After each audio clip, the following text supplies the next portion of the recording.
In today's video, I'm going to teach you how to log activities in HubSpot. This process is essential for maintaining detailed records of all your interactions, keeping your CRM data comprehensive and up to date.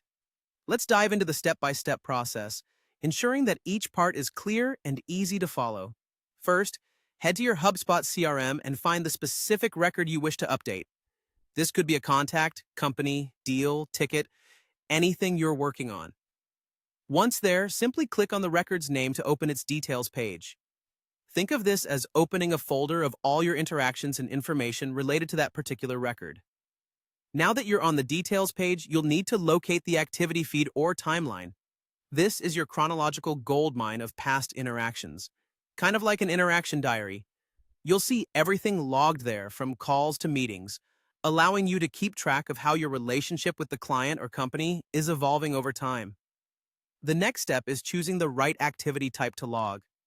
Depending on what you've done, you can select from options such as email, call, meeting, note, or task. You might even see other options like SMS or LinkedIn messages, depending on how your HubSpot is set up.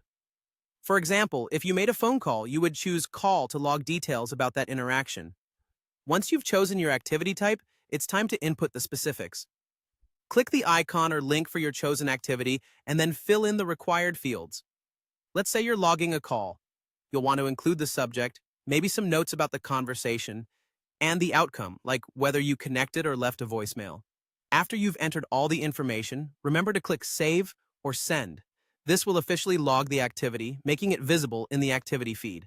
This ensures anyone else who looks at this record can see what's been going on and keep things rolling smoothly.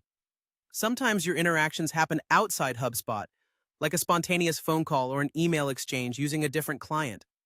You can still log those in HubSpot to maintain a comprehensive activity record. Follow the steps we've just discussed, paying special attention to date and time accuracy for these external activities. As you log your activities, make use of the More dropdown if you can't immediately find the correct activity type.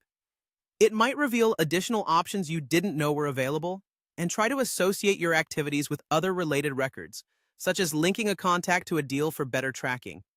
Lastly, don't forget about filtering your activity feed. This feature lets you easily navigate through the noise and find specific activities or view interactions in a particular date range.